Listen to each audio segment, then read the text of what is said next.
Welcome to Empirical P-Pod.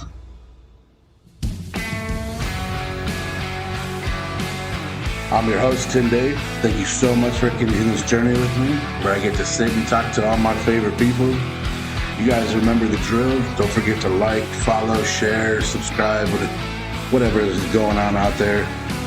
Let's get into today's episode. We've been talking too long. I don't know. We wasted all of our good conversations. There's nothing to talk about, Tim. I gotta go. Yeah, this will be a nice short one. We'll just be like, oh, here's Rob, and he's here. But we are here with Rob Wyngard. Yep, hello. It's exciting to see you here live and in person, actually. Yeah, it's awesome to catch up. Well, we were talking before. You said you've been gone for 24 years. 24 years? Because I was like, I don't think I've seen you since high school. Yeah, no. I literally, and even high school was kind of funny because I did that like work program thing. So like I got points for it. So I stopped. Yeah. I stopped actually going to high school in December of 2000. Yeah. And did not come back to the school until the day of graduation. Well, I can tell you, I graduated in January. Yeah. Because I graduated early, and I had all my classes senior year were with you. Yeah. It's the only reason I got through any of them. Because I'm not an idiot. I know this stuff, but I am lazy as far as doing homework. So I would just copy all your homework. That sounds about right. Yeah, but I participated in classes. Yes. Well, that means you and I have a long history, though, of being in class together, because that was true. 8th grade was when I found you guys and befriended you all. That's where it started. Put me on my path. There's a good chance I got through school in general because of you. I don't know that I'd go that far, but I would. You were uncomfortably smart in school. But let's go back to the beginning, because you did not start in Oswego. No. Where did you start? So I was born in San Luis Obispo, California, but we moved from there when I was like 2 to Albuquerque. We were in Albuquerque till I was like 6, something like that. Then this tiny little butthole of a city in South Carolina called Johnston. It is a very weird place. Old Johnston butthole. Old Johnston butthole. Yeah. We'll get to it later, but I've told all of these insane stories about living there, and I'm a storyteller, so I've been known to exaggerate. I put a little sousant of flavor on my stories. I appreciate a little embellishment for my benefit. Yeah, exactly. I want to keep it interesting. But I've told so many of these stories to my wife, I don't think she believed me. And then a couple of years ago, we were on a road trip down through South Carolina, and I was like, oh, we got to swing in and see it. And she just like open mouth gaped around as we drove around this terrible tiny little town. But yeah, then from Johnston, with a population of like 2,000 people in an entire school from grade kindergarten to 5th grade that had like 200 kids in it, I showed up at Trauber, I think 4 days before school started, and school always started on my birthday. So it was like, I think I turned 13 like the second day of school, and walked into 8th grade. Yeah, so you showed up, because I remember the day you showed up, because you were, you looked like you looked. I was 6 foot tall and had long hair. Yeah, I stood out as an 8th grader. Yeah. Yeah, you look like an adult with a baby face. With a baby face, yeah. And if I shave, I still look like an adult with a baby face. I've got a gray beard now, but if I shave it, they're like, who's that 20-year-old? Yeah. Oh, so for me, it's just the chin roll that they're like, oh, he's got baby fat still. That's so cute. Oh. Yeah, well, I've got these jowls that are jiggly. That happens to the best of us. So how did your parents end up, because that's a lot of moving around, realistically. How did you end up in Oswego? My dad did not like bosses very much. So every 6 or so years, he would basically have run afoul of another boss. And, he just had deep connections and a lot of industry ties. And so he had a buddy named Tony who had a private security firm. So my dad is an entire other topic of the conversation for an entire podcast. Isn't his name Rob also? Yeah. So I was supposed to be a third, but he hated his middle name. His middle name was Lester. Yeah. So I appreciate that I was not named Lester. So yeah, I'm Robert Glenn. He was Robert Lester. But you're still junior? No. It's just because the middle name's changed. Really? It's a whole switcheroo. Yeah. So that still seems like cheating? It does seem like cheating, yes. Because there's clearly 2 Robs, 2 different generations. Well, and prior to meeting you guys, I was a Robert all the way through. Really? I was always a Robert until I got to 8th grade, and you guys started calling me Rob. And then Yeah, but you're almost, as we're getting older, you're about to transition to Bob. I'm about to become, and my dad was a Bob, Yeah. so it's going to be really weird. Yeah, it's not going to be okay.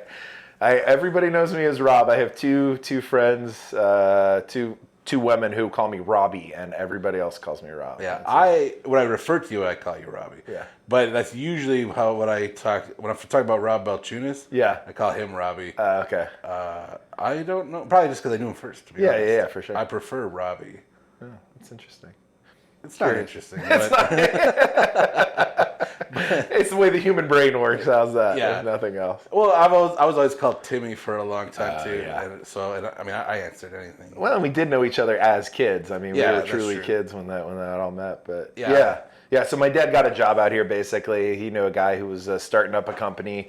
He did like private security stuff, so he had a contract to do something with building security systems at I think O'Hare. That may have been late. I can't remember exactly what it was, but we moved out here for that, and then graduated high school here. So 8th grade through high school, and then I was out. Like you said too, like your mom's still in that same house. Mom has been there, so she has been there now almost 30 years. So she's, actually, I think this year it'll be 30 years for her. Is that true? Well, that Yeah. can't be true. So I did. I moved to Oswego in '94, which was 6th grade. Okay. Oh, so that's 30 years. Yeah. So it's like 28 years. So Yeah, she's which like is right at still like, amazing. she's like 28. So, how did that affect you though? Like, because I mean, you really bounced around a lot, where you probably didn't really get to establish much as you were coming up. What was the point when you're like, oh, we can actually establish roots? Because I got to think that to an extent, whether you realized it or not, that you were afraid to kind of make friends. Oh yeah. We talked earlier too before Yeah. we jumped on about how you socialized as a defense mechanism. Oh, for sure. But I don't think you would have done that consciously, that young. Yeah, I definitely don't think I knew that that's what I was doing. In my head, it was just like, oh yeah, I get along with everybody, and I am a very like naturally curious person, and I'm very sort of like laid back and pretty like easygoing. So I think I kind of like defined it that way. But yeah, I think you're right, and I mean to the point that when I got to college in San Diego, I met a group of people and built a group of friends there that are like, you know, my daughter's goddaughter is my wife's best friend, was my college roommate. Hashtag Like, spoilers. yeah. I'll get to all the good stuff like right up front. Yeah, dump it all at once. Thanks. We were talking about this. It's just gonna be a nice short one. Just gonna say everything and get the hell out of here. Yeah. But yeah, so like I found my group of people there, and then I spent 23 years there essentially. You know, so like I do think that there's also positives that came along with that though. Like I've never been afraid to pick up and make a big move. I've never been afraid to do those kind of like life changes, hence me showing back up in Illinois 23 years later. Do you feel like there was a part while you were here after coming to Oswego, because you spent a lot of years here, 8th grade? I guess actually realistically, 8th grade through high school is only what, 5 years? Yeah. Wow. Yeah, It feels like so important because it's high school. It's all developmental. 100%. Like, so you're becoming who you're potentially going to be. But yeah, it's really not that long at all. Yeah. And it's crazy to sit here and be like, oh, I've known Rob for almost 30 years, but I haven't seen him in 24. For all of it. Yeah. I knew him for 4 years, and then he pissed off. Yeah, exactly. Then I just disappeared. Yeah. Was there a particular... I didn't realize you started in California. Oh, yeah. So it's kind of like going back. Kind of. I think in my like family lore, if that's a thing, California was always sort of this weird like promised land. Yeah. I have a half brother who's 8 years older who I like shadowed for so many of the bad decisions I've made in my life have been me repeating his choices. Funny. And I things. have a half brother who's 8 years older also. Yeah. We're talking about him. Yeah. Yeah. So he was somebody that I really looked up to and I really wanted to be a lot like, and his biological dad still lived in California. And when he was done with school, it was straight back to California. And so in like my head, California was like the promised land. That's where we go to like get it up off the ground. And then One summer I was out there and found this university that I went to, and it is literally like an edge of the campus is on the ocean. Like, Nice. there's a bunch of sponsored surfers that went to my college. So I was like, oh, no matter what the cost to me, I'm going to go to this school. And it was a substantial cost. But, Was it was there anything educationally pulling you that way as far as what you wanted to study? No. Or was it literally just, this is just where I want to be? It's kid shit. I wish in hindsight that I had a little bit more self-presence in it, but I went to college. I went to a private Christian college as an Army ROTC cadet, and a lot of those decisions were made at the time thinking like, oh, I want to go back to California, and one way that I can really get my parents to buy in is if I'm doing these things. And my dad was retired Army. He retired as a major, and so he was excited about that. And, oh, Army will pay for my education. So it was like, it was this like very well laid out plan that had absolutely zero self-realization in it or any self-awareness at all. And so when I got there and basically discovered that I was an opposite of all of those things, it was a challenging time in my life. It was a challenging time. I mean, challenging as far as like you just invested and realized you hated this, or at least it doesn't align with your alignments. But it's got to be also kind of eye-opening to even realize that and be like, oh, I don't. I feel like for probably up to that point, you kind of just blindly went along with whatever you went along with, and that's kind of the turning point where like, oh, this is not feeling correct to me. Yeah, I mean, I think that's fair. I definitely think that like having an experience where you're forced to reflect back on like kind of how you got there, or you're forced into a position where you're like, oh, this isn't me. It really does give you an opportunity to do some self-reflection and to do that introspection. And so I think a lot of the way that I kind of like look at my life and like look at where I'm at is based off of like having made a really big mistake very early on. And to clarify too, man, one of my best friends, he's in DC now, but college roommate, I met him, like my people, the way that, and like one of the things that drew me to your podcast, like I can hear it in you and the way that you talk to the people and the people around you. These are your people. These are your community. These are the folks that you've clicked with and that are your life. I found those people in San Diego, and they are still my people and they are still my life. And so like in a very real way, like San Diego feels like home. Right. And so like, and my people are there, but so I definitely think up until that point, I was always like, oh no, I'm always going to bounce. I don't have any allegiances. I'm nowhere, but I never felt that connection. Right. Which is not to say that like, I didn't feel like close to you guys or friends with people. Yeah. I just, that like in my head, even from 8th grade, it was like, I'm going to California. We like to think we put up with you. Yeah, that's fair. That's fair. Also, hashtag spoilers, he's going to abandon his people on the West Coast eventually also. Yeah, I'm out. I'm already done with all of them. I've forgotten their names. I can't remember. So having the realization then after attending college and you said it was the Army or were you in the Marines? I was Army ROTC. Oh, that's right. Yeah. So when you leave that almost as fast as you paid for it. Oh, yeah. And you'd be paying for it for a long, long time. I should clarify, too. I left as relative. They might have asked me to leave. That might have been a part of it as well. Yeah, they definitely did not. I think in the end, we both knew that it was time for me to be there. They just had the legal power to inform me that I was no longer there. So that's one spot. But that makes sense. I want to make sure I'm being truthful on your podcast. I hate to spread lies. Yeah. Well, it's, it sounds funny. I feel like that's how I graduated early from high school. My counselor was like, you're not doing anything. You should just go. You should be done now. Yeah. I'm like, fair. Okay. Cool. Did you have a plan then as far as, was there any ever thought of going back to school to finish a degree? Or, because I know we said this offline, you said you were going for journalism. Oh, yeah. But did you have a plan for that? No, it's funny. When I left college and like even playing into sort of like my own lack of self-awareness, I think I sort of fancied myself an artist. I was definitely a poet by evening, and I was like, as I drank too much beer and smoked too much pot and sat around thinking my deep thoughts with a pen in hand. Yeah. And so the school that I went to, though, at the time didn't actually have a creative writing program. So they had a journalism program. So if you wanted to write, that was the direction that you wound up going. So that was really it. And I have not really tackled much of my life with the plan. Yeah. It's very much been like, all right, what's going to happen next? Let's do this next. Let's see what happens next. But that's also where like the relationships in my life have been so important, because it's like, you know, the people that I cultivate relationships with and the people that I've known have always been where my best opportunities are. Yeah. When I'm the one who's trying to make a plan, I wind up going to a private Christian college as an ROTC cadet. You cannot be trusted to live your own life. Yeah, I'm definitely not Thank goodness for your wife. I'm not a trustworthy narrator for sure. For sure. Yeah.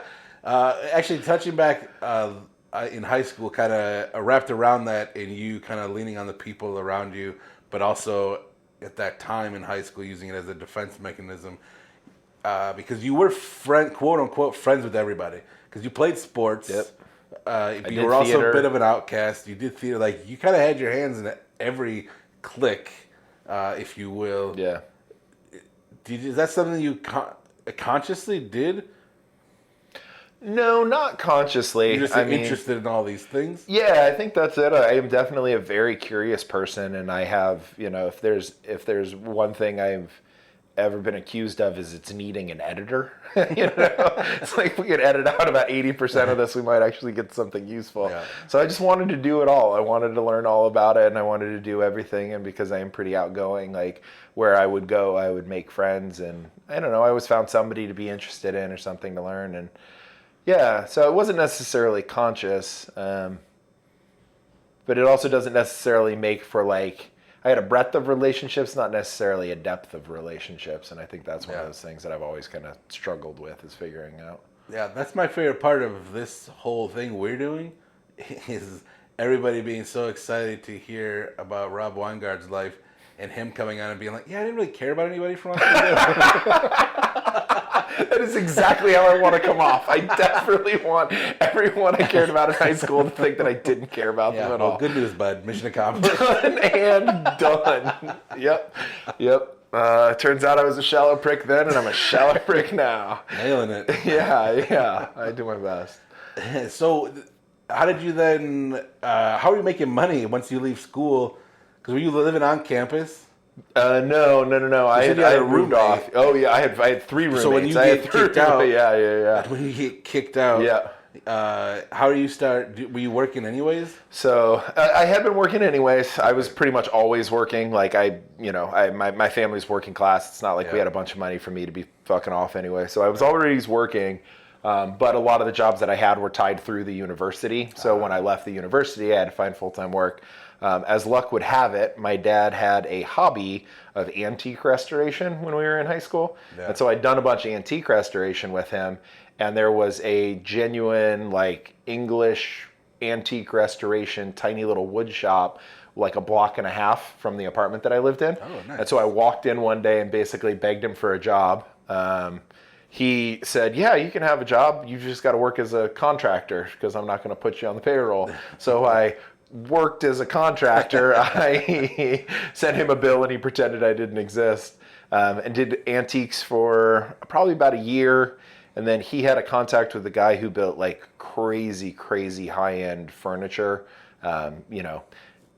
$7,000 museum and, like, end tables, like really high-end veneer furniture and stuff. Yeah. And so I got hired to basically make really large sheets of exotic wood veneer for him. That's pretty awesome. Yeah, it was good. It was good. But it also started a pattern. We were talking about patterns and stuff earlier in our conversation. In my life, of repeating my dad's dislike of bosses, because I got fired from that one, and that kind of led to the next job, which was bartending. So it's always been sort of finding a path, figuring out what's going to come next, walking in. And the Wyngards are very mouthy. Yes, we are. Yeah. Did you take wood shop in high school?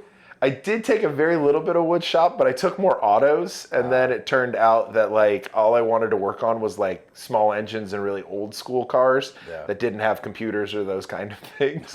But I got up to some shenanigans in that auto shop, man. I had Mr. Bexus, and that cat was something else. He was something else. Yeah. He was something else. I never took autos, but plenty of wood. That's how I met Josh Diekman, was in the woods. Okay. Me and Brandon were in there, and we built a coffee table in the year course that's supposed to take like 3 weeks. And we stretched that son of a bitch out the whole year. Mr. Growth was so pissed. So guys are making like dressers and armoires and all this amazing things. And we've got this stupid little coffee table. You guys are wrapping up your cutting board from week one. Yeah. Took you guys the whole year to make this. Like, Yeah. hey, man. I think sanded pretty well. I think I still have the bowl that I made in the wood class because I Really? took that like intro class where you got to do auto wood, drafting, and then there was one other. Oh, it was the screen printing class where you do silk screening. Yeah, that's cool. Yeah. I didn't know did that that was one. a I think Eli Hodap was in that class with me. I think that's how I knew Eli. Yeah. Yeah. That's awesome. Yeah, that's funny. That was one where the kids, because you had the dark room. There's a lot of weed getting smoked in that dark room. Yeah. A lot worse than that happened in that dark room. Oh yes, lots of shenanigans. That's funny. Yeah. So now that you got at least some money coming in, and you're out of college. What's the plan? You're just gonna? I'm in California. I'm just gonna stay here and slowly build this life. Yeah. I had met my now wife. I'll say at some point, probably relatively quick. Yeah. You met your wife here. Yeah. This is always one of those ones that throws people for a loop. My wife and I have been together for 22 years and have been married for 16. Yeah. So we've been I thought the together loop long was time. going to be that you've been married longer than you knew. Yeah, I got her off of a magazine and I didn't get to meet her for a couple of years. There was some immigration delays. Don't worry about it. Yeah, she was on the wrong side of the wall. It was a whole thing. I can't. No. No, she and I have been together for 22 years. We met. It was supposed to be a summer fling for her, but like I knew I was into her pretty much right out of the gate, and so. Yeah. She had grown up kind of internationally, so she had actually gone back to Austria for a study abroad program. She's not from Austria. No. She was born in California as well, but like as a kid growing up, she spent time in Belgium and then time in Germany. She spent time in Ohio too, so she does have Midwest creds. Everybody, it's Thank okay. goodness. Thank God. But yeah, she was there for 6 months and then came back and was there. So some of my first travels abroad were to try and hunt down my lady love in Austria. So I flew to Austria. Wait. Yep. What do you mean? Because you make it sound like she was back studying abroad in Austria. You weren't in contact with her, and you went to Austria to try to find her. Not quite that dramatic. We were definitely still in contact with Not one that quite another. stalkerish. Yeah, exactly. A little more romantic. A little more romantic. She knew I was coming. Let's Thank put it that goodness. way. But yeah, we have a bunch of mutual friends. So like one of the times she was there, one of my closest buddies was with her on that trip, and then like friends that we made on the second trip, she was there. So the first time was after our summer fling that was supposed to just be one time, and she and I both saw other people while she was there. Then when she came back, we got together. So the second time she went to Austria, that time I actually flew out and went and stayed with her for like a week while she was still there, and so yeah, by the time we both graduated from college, she moved in with me like basically as soon You as didn't she was graduate done. from college. I did not graduate from college. I like that how is you true. threw that in there. Yeah. By the time we both graduated from college, nice try, asshole. I didn't know this was gonna be the fucking hot seat over here. Jesus. What are you, my mom? Fuck me. Explain this how they kicked you out, and then try to sneak in that you graduated. My ego is big enough that I can just claim that, feel okay about it. Yeah. All right. So when she graduated college, I was living out. I was actually renovating a home for one of our professors, and so she moved in with me while we did that renovation. Then we got an apartment together and just kind of kickstarted our lives that way. You said you were smitten when you met her the first time. Oh yeah. Yeah? Oh yeah. She's just awesome? She seems awesome. Dude, my wife is rad. My wife is one of those times it always bums me out because like people will meet me and the coolest thing that I can say is that I brewed beer as the living. People meet my wife and are like, what the fuck are you doing with him? Like, I mean, like, it's amazing. She's great. She's brilliant. She's got a master's degree in library sciences. She's obviously beautiful, I love library sciences as a thing. It just sounds so funny to me. Yeah. But it's actually interesting and awesome. What was the moment then where you were like, I have to marry this girl? Yeah, that's a funny one. Like she is not a particularly like sentimental person, and like as much as like obviously like romance is important in every relationship. I don't know that I would describe either of us as like neither of us are romantic gesture people. Yeah, right? fair enough. So like there had to be a point in your brain where you're like, I gotta marry this girl. Yeah. You might not have the pageantry or whatever Sure. for you guys, but just coming to that realization. Yeah. What does that look like? So she and I moved in together, and I think it was just sort of the like gradual process of, when we first moved in, we had a roommate. And when the roommate moved out, instead of being like, oh, we got to get another roommate in here, I was like, no, I just want the space. I just want it to be you and me. Yeah. And it was just sort of this like gradual every time. The restaurant company I worked for, so after woodworking, I transitioned to bartending. The bar that I worked at was like a wine restaurant, so like wine, but we actually, I don't know if you can do it here in Illinois or not, but you can do retail there, so you could literally like taste wine at the bar with us, eat, drink, whatever, and at the end of it, you could take bottles of wine home. Oh, cool. So I got super into wine and food while I was there, but like as we were kind of like moving along, my job meant that I was opening up new restaurants for them, and so we kept moving, and we moved like 2 or 3 times, and it was just this like still locally, though, all in like, San Diego County, yeah, all in San Diego County. But I opened up like 5 restaurants for them, and like each time there was, like a new element. We got the dog, we got the cat, whatever it was, and every time it felt right. It felt more like our lives coming together, and more like, oh yeah, this is what it's supposed to be. This feels like what it's supposed to be, and. I more than a moment of like realizing that I wanted to marry her, I have a moment of when I realized that I wanted to like change my career, because I was managing restaurants. We were opening them. I was working like 60 hours a work week. My title was operations manager, and I was like 25 years old. Yeah. I was way in over my head. I had no idea. I mean, like I was just drowning. Yeah. And I looked around at all these restaurateurs that I'd gotten to know and all these guys that I admired. All these guys were in their 50s and were on their 3rd marriage. And I was like, oh, this is why. Like, they're fucking up their lives because this is what they're like so committed themselves to.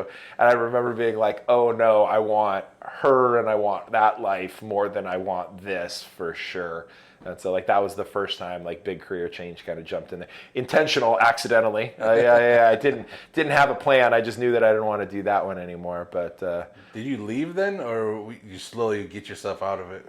About a year's worth, I basically, because I was like I said, I was the operations manager for him, so I was overseeing all of the day-to-day stuff. So I told the like owners and the leadership that I wanted to go and make wine. And so she and I started like figuring out how to make that a reality. We just moved up to the Central Coast, so up like closer by Santa Barbara, basically, so north of San Diego. But told them like, hey, I want to do this. Gave them a couple of months to try and figure out what they were going to do, and then got out.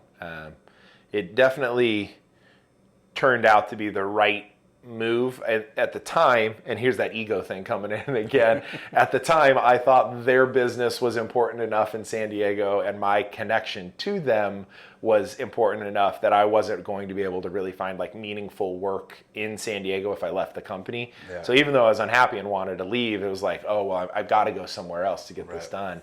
But it worked out pretty well. That business went under, and it went really bad. Like, people killed themselves, whole 9 yards. Yeah. Like, people lost homes, lots of ruined relationships, friends that aren't friends anymore, whole thing. So I didn't have to be a part of that, and as a result, like, I am still friends with all of those folks from there, even though they're not necessarily friends with one another anymore. But way to see the writing on the wall, though. Yeah, and also that social chameleon thing again. Unfortunately, most of those relationships though that are there has to become like really, really key ones to me. One of my dear mentor friends is a gal that I met there named Tasha. She's amazing.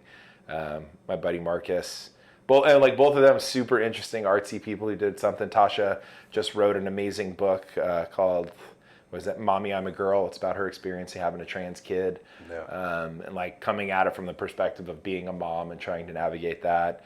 And then my buddy Marcus just wrote a superhero musical that's all EDM, and it's like primary characters are like gay. It's awesome. It's a really cool musical. Yeah. It's a blast. So I've been fortunate enough to like, the same thing like with your podcast, like where you're recognizing like the amazingness of the people around you. You know, I think as much as I wasn't necessarily doing it on purpose, in high school I started surrounding myself with amazing people, and I've continued that throughout my life. And I've just been really fortunate to have very cool, interesting people around me. Yeah. That makes me want to be interesting, makes me want to do cool things. Well, you think you can sneak your lies in with their stories. Yeah. I see what you're doing. Oh yeah, I've lied my way into very cool circles. People don't know anything truthful about me. I want to know how many people think you have a master's degree, same as your wife. Yeah. Nobody thinks I have a master's degree, but there's definitely a job application or two on there. How did you get into winemaking then, and did you make a proper go at that? Yeah. So when I was at the bar and managing that side of it, I got really into wine education. So I became a sommelier, which is like the wine service guy. And then I got what's called a CSW, which is like a wine education certificate. And the more I spent doing that, the more I was trying to like figure out how to make, like loving working with my hands, that like part of me that did the woodworking and like that, how to like line that up with this love of wine. Yeah. And I just kept being like, oh, winemaking, I should become a winemaker. I can become a winemaker. Like that's an easy ass thing to do. And I mean, in California, it's a relatively easy thing to do. Mm-hmm. The difference is in California, people like know that that's a thing you can do. Right. And so when you go to college at 18, you start taking classes. Some of the time you're 21, you've worked in a vineyard in New Zealand and 2 in California, you know, you're like, so I'm at like 30 and I have half the experience of all these other kids. I've got an associate's degree and these kids are like studying their master's degree. So I was just outclassed from the very, very start. Do you have an associate's degree? No, hell no. You keep telling lies. I can't focus on talking to you because I'm wading through your goddamn lies. No, so I studied at the community college, had a certificate program. They have an associate's degree as well. But you don't, but they do, yeah. They do, yeah. So I took all those classes. But to answer the question of did I make an honest go of it? Yeah. I was the general manager of a winery for a while. So you did it through like a place, you weren't like home brewing? No. I professionally made wine for 6 years, yeah. Yeah, that's pretty awesome actually. Yeah, I loved it. I loved it. I made a mistake at the time of being so focused on like trying to make that dream of being a winemaker come true that I didn't really focus on like building my community of people and friends. And so like I approached almost all of those relationships with like, what can you do for me kind of approach. And I was so angry that everybody in the wine industry had that mentality. Right. And I just didn't see it in myself until the same ticket. Yeah, exactly. And it wasn't until years later that I looked back on it and was like, oh yeah, like you didn't succeed because you didn't actually take care of those people and you didn't build those relationships, you know? So, in hindsight, I wish I had kind of handled it a little bit differently, but yeah, it was great. 6 years of it. And was it during the 6 years of winemaking that you and the missus got married? No, we got married before we moved up there. Okay. Yeah, we got married before we moved up there. Like you said, you're not into romantic gesture. I don't even know how you. You don't know how to trust me. I don't know how you have a marriage in general. It just sounds so cold. It's like, no, I just like this person. They're awesome, and I'm sure. But, like, we don't really, like, talk or, like, kiss or, like, do stuff. I know you've had sex at least once. So I would say actually, like, within our relationship, we're both very physically affectionate. So we do, like, we are you have a love language. It's just not... very much. It's not grand gestures at all. So what was your wedding like then? Our wedding was like fairly small. It was really. I loved our wedding. We wanted to travel internationally for our honeymoon, so we got married ahead of time just so that like I could get onto her insurance. Right. She has always been very like practical and very like so smart. You can say she's smart. She's much smarter. She's what you keep pretending to be. Yes, exactly. She does actually have the master's degree. So I wanted to get onto her insurance so that we could do travel and all that kind of stuff and make that a little bit easier. So we had like just the courthouse wedding ahead of time, and then when we did the whole wedding for everybody, we got married on our college campus, which is literally on the ocean. So there's this big oak tree that looks out over the ocean. You said our college campus. I went to the same college just because I didn't graduate. I did go to the same school. She went there for, what, 4 years? You went there for 3 months? I went there for 3 years. I went there for 3 years. When I got kicked out was after my junior year. Oh, okay. Yeah. I thought you said you were only there for 3 months, and you were No, like, I hate this. no. God, I wish that was the case. If that was the case, I wouldn't have to Shouldn't pay you have those an bastards associate's back. then?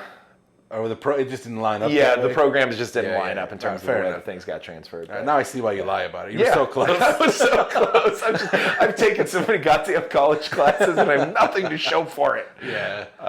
But yeah, so we held No, it I there. feel like an asshole. See, this narrative, you just can't trust where I'm going with it. It's got holes. Yeah, so we got married on the college campus there. Close friends and family. It wasn't big. I don't know what big is, but yeah, we got married there. We were broke though, and we were paying for it out of our pocket. So the ceremony was there.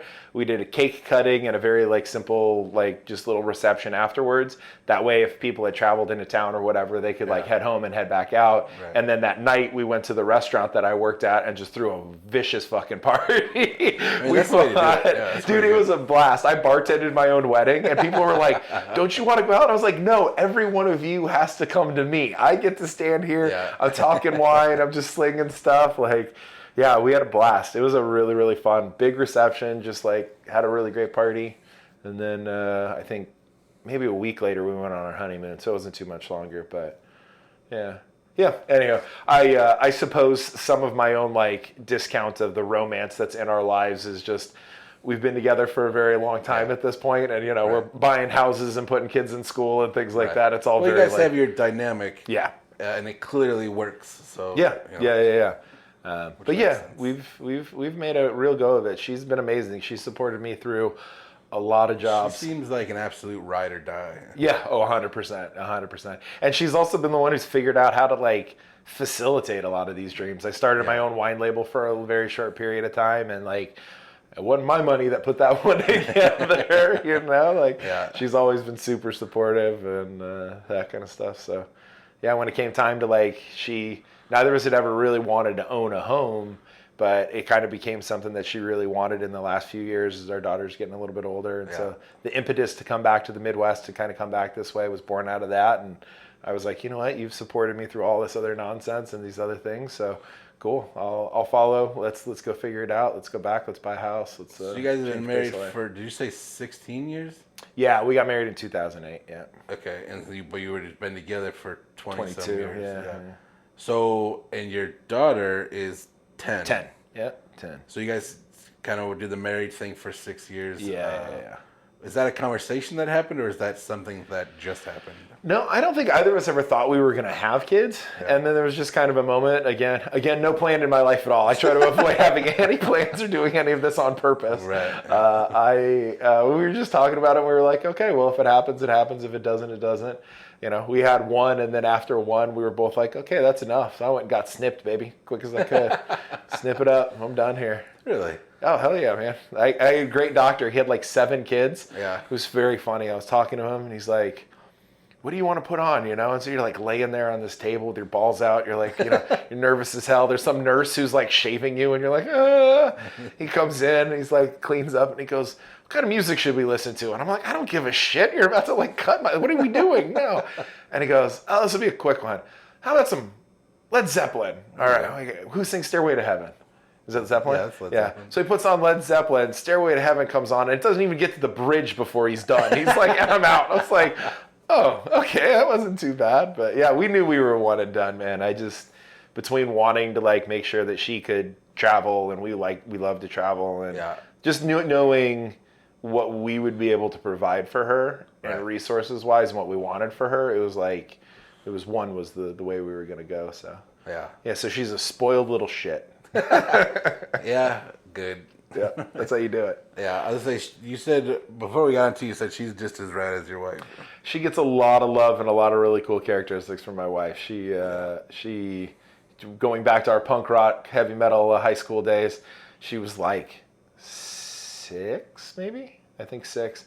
She comes up and she was like, Dad, can we shave my head? And I was like, that's awesome. Well, why don't we start with a baby step? So we did an undercut in the back for her, and she rocked that for a little bit. And then she was like, can we just do this side? Yeah. So we shaved the entire right side of her head down to awesome. Almost to skin. And she rocked that for the last 3.5 years. I've got a great picture of her wearing a Elsa purple dress, drinking a liquid death with like a shaved side of her head. She's throwing the bullhorns with the other hand, you know. I've taught her to do sound of the police. So I'll be like, B, what's the sound of the police? Whoop, whoop. That's funny. Yeah, dude, she's great. She's got a great sense of humor. Thank God it's her mom. She's smart as a whip. Yeah. You know, we'll see how that goes. So, we've kind of alluded to it and mentioned a couple times. So you started originally in California, bounced around Oswego just for an uncomfortably short time, we just learned. And then back to California. And now you're here because you're just staying at your folks' place while you bought a house in Michigan. Yeah, we literally put the money down this morning. Really? Yeah. That's awesome. So what's bringing you to Michigan?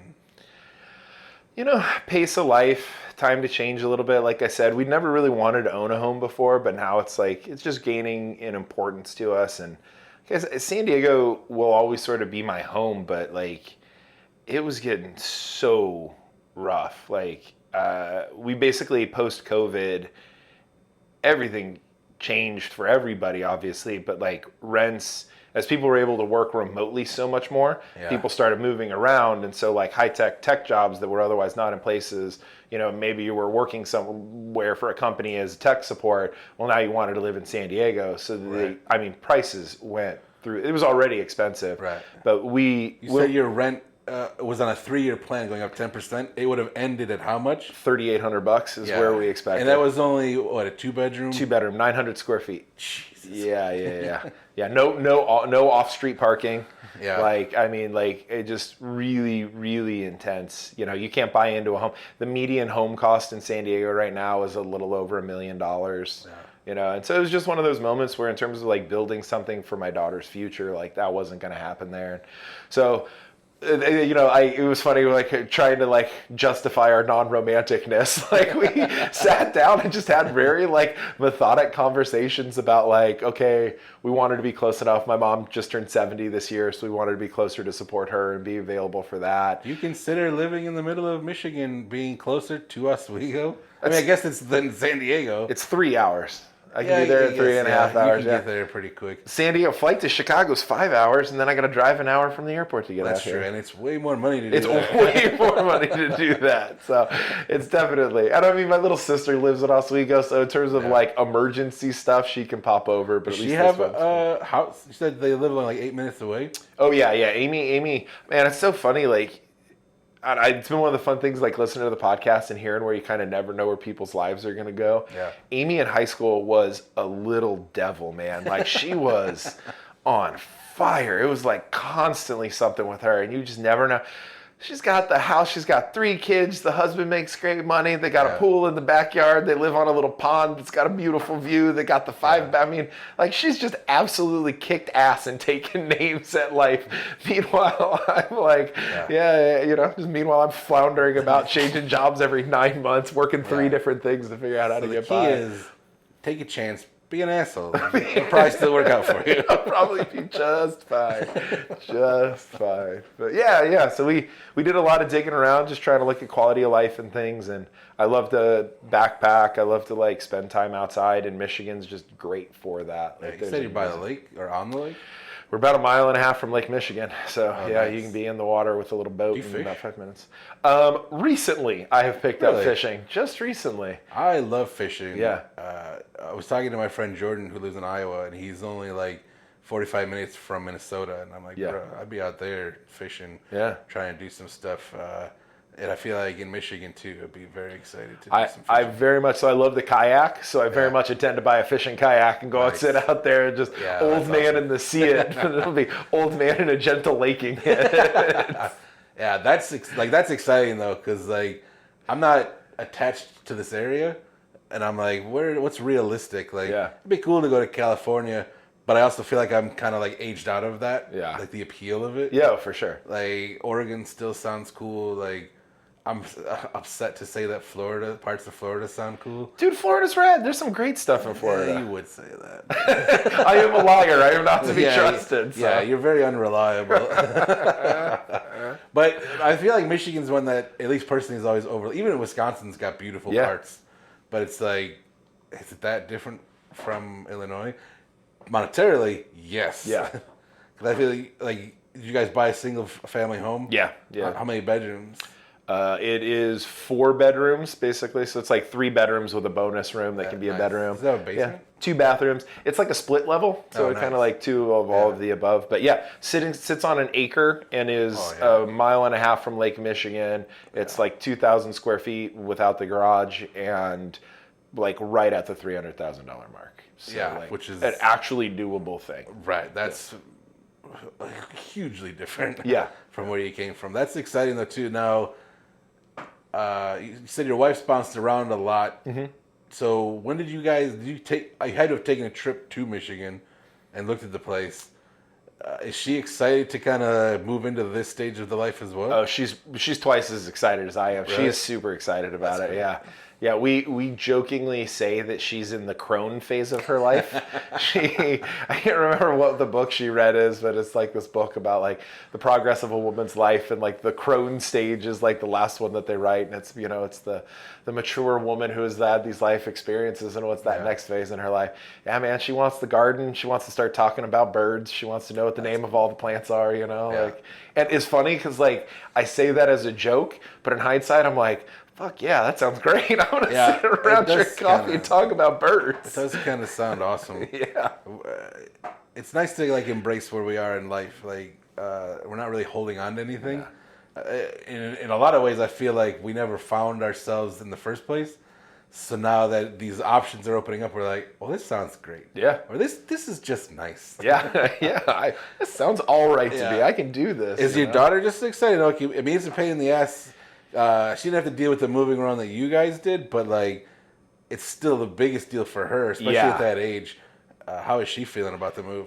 She seems really excited about it. She's a pretty social kid. I mean, like as an only child, we have to definitely like make a lot of time to make sure that there's lots of friends around in her life. Yeah. Because otherwise we just wind up surrounding her with adults, and she's going to wind up some little weirdo. You know? Well, it's hard to know what's going on in a child's head. I watched this documentary called Inside Out, and there's some crazy stuff going on inside. It's a great documentary. There's a follow-up to it that's also very, very good. Yeah, I most definitely cried like 3 times in that movie. Yeah. As a dad, I can attest to being a total crybaby. I cry at everything. The first one makes me cry so much I couldn't imagine what the second one's going to do to me. Let's just say the second one, she discovers complex emotions, and it gets very real. It's kind of exciting. There's a preview for a movie called Wild Robot, that if I think too hard about the preview right now, I could start crying for you. You could get me on tape crying, yeah. But yeah, I think she's excited. She is kind of known to play things a little close to the vest. I think with Dad, with as big a personality as I have, and is sort of like boisterous in storytelling. And the history of lying. And a straight up history of just like lying to her face. She doesn't even know who her true mom is. It's a horrible thing. I gotta think that, I mean, not for nothing, there's something beautiful about, I feel like we were the last generation to grow up with your dad or grandpa and uncles lying to you, but like with the most well intentions of just like taking the piss, but you're taking those stories with you like they were real. Yeah, I don't have fishing stories. I have whaling stories. Yes. That's exciting though. So I really hope so. She's good at making friends. She's a very like social kid. So I think, she's going to be afraid. Like right now, that's what we keep like just trying to talk to her and like drive home to her is like, you don't know when you're going to experience your feelings. Like I kind of freaked the fuck out probably about a month and a half before we started the process of leaving. Like I really like hit the wall. Yeah. We finally just all kind of came in and you like realized what's happening. Oh, 100%. Yeah. Just like the weight of like leaving a place that I'd been for so long, the like coming back to the Midwest, like all of that was something, and like not knowing about like building community and like having not for nothing too with you not being a plan guy, but now it's different when you put a wife and a kid in that as well. 100%. Because like you have to have it. You might not need a plan, but you at least need a safety net. 100%. Right? Yeah. That's very true. And like so much of this move was about building something for my daughter for the future and giving her that place. And so, so I definitely have my little bit, and then like letting her know, like, you're going to have that moment. Like, there's going to be a moment where you're going to feel your feelings in a very big way, and it's going to be very real, and like, that's okay. We just need to like talk about it and be there to support you when that happens. So she hasn't really had any like big freak out or anything. She's been around lots of cousins since she's been back here, so she's been having some of that distraction. And being at grandma's house is fun. There's an extra cat floating around in her life, so that's always cool. Cats.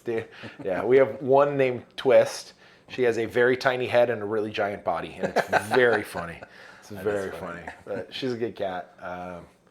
So yeah, I think she's gonna do just fine. She'll settle in. We like the school district. It's a small school, you know. It's a public school, but it's not like massive. I think the little area that we're at, I think the whole school from like 1st through 5th has like 400 some odd kids in it. So I'm like, okay. Is she just now going into 5th, or is she going into 6th? So she is old for her age. Okay. She's a September baby, so she was like right on that cusp. Yeah. And we talked to some friends who were teachers, and basically all of them were like, just give her the year. Like, the kids are the older kids that are in their grade, have that year of emotional maturity. They have on that. And so far I've seen that prove out. So like, yeah, she normally would be going into 6th, but she's going into 5th because of the birthday thing. So. You guys are gonna be up there for this school year? It's like within the next few weeks. August 21st is when school starts, so we'll actually have you said you gave money. Was that the closing? No. We'll be renting for a couple. We close in a little bit. It's a new build, so they actually have to finish there's no drywall up in this fucking thing. Like, they got a ways to go.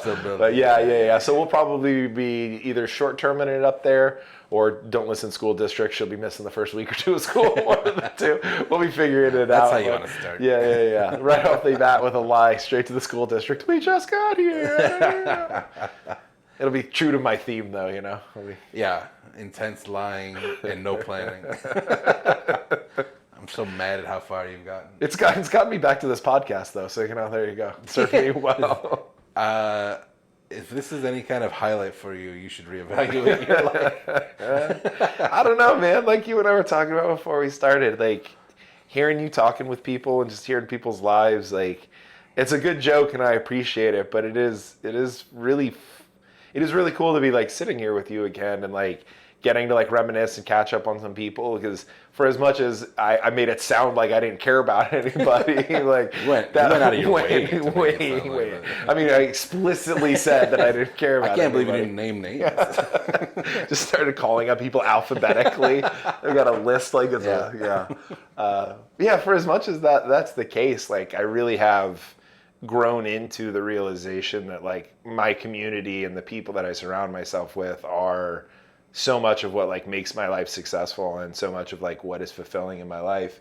So like getting to hear the stories of other people and like getting to like unintentionally or surreptitiously like reconnect with people and hear about them has been really, really fun for me. So I don't know if like I'm the only person out there who's really stoked for your podcast or not, but I've been super excited about it. I've really enjoyed hearing from everybody and like learning what's going on in people's lives. And it's amazing, like we were talking about, seeing the different directions people have gone, the folks that have gone in very opposite directions, and the people that they've met, the number of folks. We're at that stage in our life too, where it's like divorces, getting sober, like all of these things are like, this is where people are at in their lives, But it's even just that it's fascinating to see those stages, because like it's been that way for forever. Those are the same stages, but we didn't really see it as our parents came up. And a lot of groups don't stay as close as we have either, so like you don't really see it, but it is like the same. It's wild how the same things in life keep happening. Yeah. And I feel fortunate to talk to everybody, but I think what's exciting to me too is like we haven't spoken since high school, but I feel like if you listen to this, you would not know that. Yeah.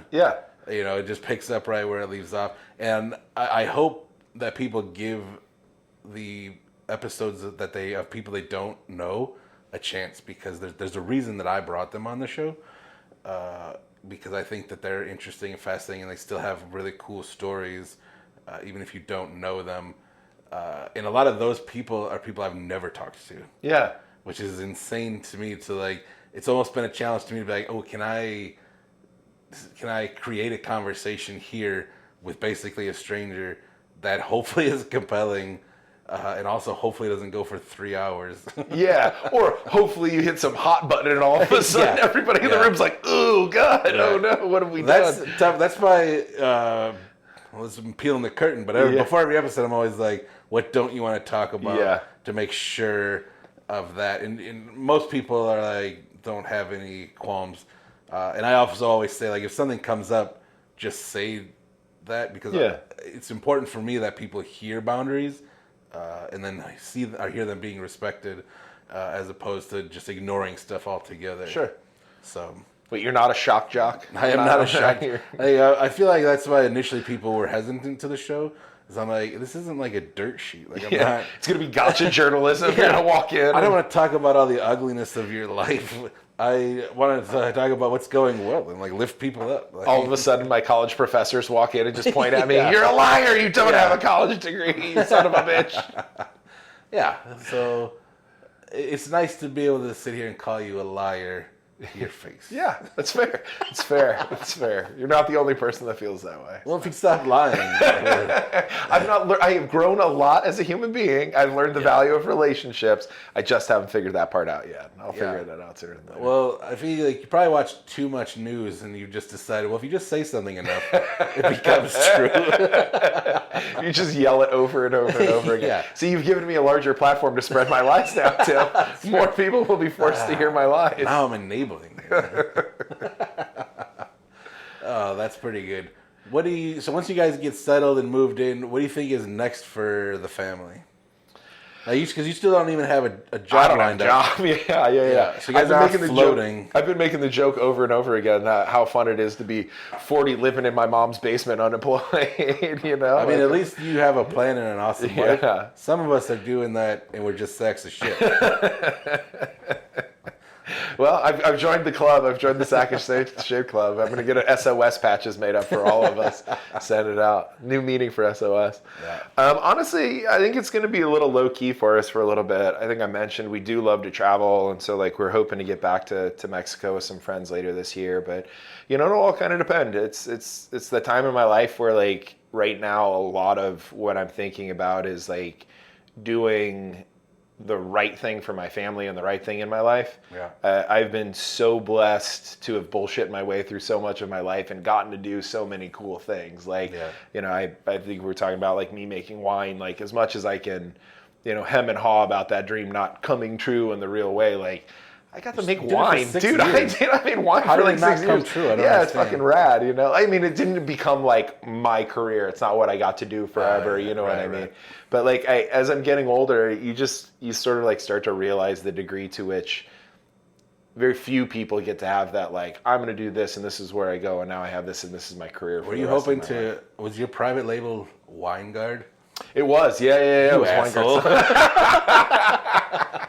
Well, it was, the LLC was Wyngard, but actually I named the wine that I made, I named Neon Lights. I am a absolute podcast nerd, and was an early subscriber to 99% Invisible, and they did a really cool episode about neon lights and sort of the history of them in this country. And like, now we think about them as like bar lights, and they're sort of like discounted as this like cheap bullshit. But at the time they were like crazy revolutionary. And there are even like colors of neon lights that like we don't know what the gas mix is to get that color light. We can't reproduce it. That's wild. And so like a few years right before we started the label, my wife and I were in LA for a night to go see a recording of a podcast. And we went out, and she had found out that there was a neon lights bus tour through like Old Town Los Angeles. So you go through what was the film district, and it's like the Paramount's there and MGM and all the old theaters with all the big like crazy lights, and the Brown Derby is there. And then the next day we went to the Neon Arts Museum and got to see them like actually hand blowing glass and like making, That's really cool. Yeah, it's amazing. And so there was this connection in my mind of like things that are discarded or not necessarily taken as like serious or beautiful, but there's this like art to them and this like lost craft. And I'm always fascinated by the knowledge that we as human beings lose. It's this idea that somehow like knowledge is fixed, and that like once we have it, we have it. And it's like, oh man, knowledge is very temporary, and it is knowledge delicate. Is like a muscle. You have to work it out and constantly be on the up. 100%. There's I mean, I've got like a dozen of these examples because I'm fascinated by them, but like instead of just commandeering the conversation, I'll just give you one more. There is a place called the Tree Circus in Gilroy, California. Nobody at this point is quite sure what his technique was, but the guy was a self-trained arborist, and he wanted to create a roadside attraction that was just like trees pruned into a really cool way. Yeah. But he had a technique for the way that he grafted the trees together so that they don't scar. So like literally when you see the trees, one of his famous one is called the seat. And so he's got 4 trees positioned like in a square, but at the top of it, he grafted it so 2 go straight up in the air and then interlock like lattice. And then the other 2 kind of like twist around to create like the seat base. And none of the, like, it just looks like that's how the damn thing grew out of the ground, right? Yeah. Like, it's incredible. But his kids weren't interested in learning this, and he was self-taught, so it wasn't in a book. And so in the 70s, there was this, like, incredible tree thing that their kids put, you know, some shitty little roller coaster thing on it, like a tiny pet zoo, and it, like, just kind of disappeared. And it wasn't until, like, the mid-2000s that somebody driving around was like, this is nuts. Like, do you guys know, like, what you, like, how bizarre and unique and special this is? And people have tried to figure it out, but you know, if you work in plants, like when we were grafting vineyards, a graft gone bad kills that plant. Right. And so to be able to graft without a scar would be this huge add to like agriculture, and we have no idea how he did it. You know, that's crazy. That is amazing. Just because I feel like you said, there's things that you don't even think about that that we're losing daily. Yeah. Do you think you said you had several, but you didn't want to commandeer the conversation? Yeah. Do you have another one? Oh, yeah. There's a staircase in Santa Fe in a church. Yeah. It's called the Miracle Staircase. So they literally, the nuns in this church, the church was very small, and the nuns at the time wanted to build a stair to get to their choir loft. Yeah. But they knew that if they built it like a traditional straight stair, it was going to take up like half of the church. So they needed to build a spiral staircase. We're not sure who the guy is that built the staircase. There's a couple of different theories. But the guy came in and built a spiral staircase without a center column. So if you like look at most spiral staircase, there's a big pole in the middle and everything built off of it. This one isn't. It's just floating. How is it braced? A very good question, Tim. If you figure it out, you, my friend, will be very well. Yeah, like it's some, and apparently, I don't know enough about this side of it, but apparently there's like 1 or 2 other examples of it somewhere in the world, in like old Europe.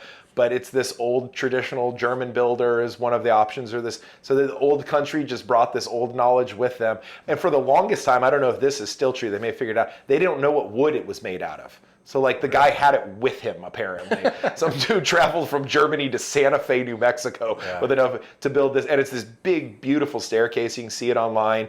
The nuns called it the Miracle Staircase because he was able to build this staircase in a way that accommodated it. So it was a gift from God, you know. But it's beautiful and it's there and it's this historic site, and we have no idea how it works. That's insane. It's weird that you know all this stuff. It's like a coffee table book. But I love stuff like that. I could listen to you tell me those all day. Yeah, I've been accused of being full of useless knowledge. That's definitely a cornerstone of my knowledge. Do you ever play like trivia games and stuff like that? You know, it's funny. I like trivia. And Chicagoland credit. I was playing trivia with some friends right before we left San Diego, and I was the only person in the bar to get a question about Bozo the Clown. Literally, the question. They probably didn't even know what it was. No, like literally nobody in the bar even knew who Bozo the Clown was. It was like, you know, this WGN clown was on for blah, blah, blah, number of years. And I was just like so excited. The gal called it out and everybody in the bar moaned. And she goes, one person did get it right. And I was like, yes, Bozo. I don't know, man. I kind of glom on to like, I think all of us do this, right? The things that we derive meaning from in our lives. But I kind of try to find those hidden and those lost little things. They're what compels me in the world, you know. I think there's something romantic about this idea of like losing knowledge. Yeah. Especially because we pride on ourselves as pushing forward with knowledge. Yeah. And until this conversation, I feel like I've never really thought about what we're leaving behind as we're pushing forward. Like even like I like listening to stuff on record, you know, and stuff like that. Or people love VHS, like all this technology that's outdated, but it still has value and it's still useful. Yeah. And for some people, they enjoy it more. I have a friend that pulls VHSs out of the garbage. And I'm like, do you just like to see like the lines? Like, how do you even find a VCR? Yeah. To watch this stuff on? But I think it's cool. Like I do think that like certain movies feel better on VHS. Oh, for sure. Certain records sound better on vinyl. You watch some of the new movies, like I cannot watch some of the 80s movies on like a new high definition television. It changes the whole experience. It is really uncomfortable and weird. Yeah. I will give you one last one. So I literally got tattooed in Oswego. Like I've never gotten tattooed in Oswego. Obviously I can see you're a gentleman who enjoys his tattoos as well. I do. So this little tattoo, the Kilroy was here. Did you just get this? Yeah, like literally like 5 days ago. Okay. I was looking around. Turns out Oswego, not a great place to find tattoo parlors. Not a lot of them floating around. The towns around us, there's a bunch. Yeah, exactly. But so I found one in town because it was important to me that I got it in Oswego. Yeah. So this is another story where they're not exactly sure of like the origins of it. I got fascinated by it because my wife made a reference to it offhandedly, and it was one of those things that she was like, "How do you not know about this? Like, this seems exactly like the kind of bullshit you would know about. Like, how?" So I promptly went on a 2-day like rabbit hole, like nerd dive, and learned as much as I can. But so like the image is the weird little guy like poking over the wall, and then Kilroy was here. Yeah. So the little image at the top we know started out as like a cartoon. It was either from like New Zealand or from the UK. It's one of the British colonies somewhere. And it was like a cartoon character that was commenting on rationing at the time. Yeah. So like it was always, he would just always have something funny to say about rations going on as this little one-page cartoon. Kilroy was here. Best they can figure out, again, nobody's 100% sure, but best they can figure out, there was a shipyard inspector right at the beginning of World War II who realized that the welders were getting paid for every correct weld that they made. And so the inspectors would come through and mark the weld with a piece of chalk. And the welders were coming back, wiping off the piece of chalk and then calling to get inspected again, right? So in order to keep this from happening, he started writing his last name, Kilroy, and Kilroy was here. But in the rush to get these ships out and to the European theater, they didn't paint the inside of them. So there was all of these World War II soldiers going out on personnel carriers, and one of the either first things that they saw or the last things that they saw inside the ship was Kilroy was here, written on the side of their ship. Yeah. And so when they got to the European theater, over time, they're again not sure how it happened, the two images collected, and it became the symbol to Allied troops that if you saw that image or you saw the two of them together, Kilroy was here, you were in safe territory, you were in friendly territory. It was a way to graffiti and share information, right? And like, that's crazy. It's some of the oldest way that we've always used graffiti. Like we know back in like the Roman era, they would use graffiti to share information about where the Romans were, right? Yeah. So like, it's this really interesting thing. I love the fact that nobody like knows who Kilroy was or if that's the true origin of it. Like, I love that it's this like collaborative thing. It has this meaning of like safety for me, and the importance of Oswego is like Oswego is this place that's super important to me, but it's also a place that I have a tendency to pass through. I have a tendency to sort of seize. So that's sort of like using it as a symbol of safety, but also passing through was kind of the importance of it. Those are just the kind of stories that I glom onto, and I find myself like endlessly fascinated by, and dude, you want to go down a rabbit hole of like media, books, records, everything has been named Kilroy was here. It's on all sorts of shit. It's a very well-known thing. I didn't know the origins of it. That's pretty awesome. Yeah. With your storytelling nature and those kinds of things, you should start a podcast. I as much as my ego is big, I'm not sure I'm ready for that one. We'll see. I'll have to see what I can find out. There's too many other people making podcasts that are good, though. It's very saturated. That's true. And any dickhead can do it. And any dickhead does. Is currently. Yeah. Oh man, I don't know. I think we might be at the end. What do you think? Man. That works for me. I know you got another one to do too. I don't want to exhaust you. Whoa! Don't tell anybody. Cut that out. Edit it. This show doesn't go live. Oh shit! I'm too afraid to do a live one. Is there anything else you want to talk about? No, man. I just want to say thanks. This has been a blast. Yeah, I appreciate. Really cool I'm so excited that you're in town too. I'm excited for what you guys have going on too. I kind of wish your wife was here, to be honest. I'll send her over if you want to interview her. She will tell some stories about me. You guys want to hear the real shit? You want to hear the real shit? It'll be the companion episode. Oh, it'll be so good. Tim meets somebody he's never met before, and she just dishes on what a dickhead Rob is. Here's the truth of all the lies Rob just told you. Yeah, exactly. She can go through, listen to this one, and just editorialize as we go. That'll be the episode of her and I listening to this one. And be like, bullshit. They call it when like director director commentary. It'll just be a director I'll tell commentary. you why Rob's full of shit here. But yeah, I appreciate you, man. Thank you so much for finding the time. It was my pleasure, man. Talk to you soon.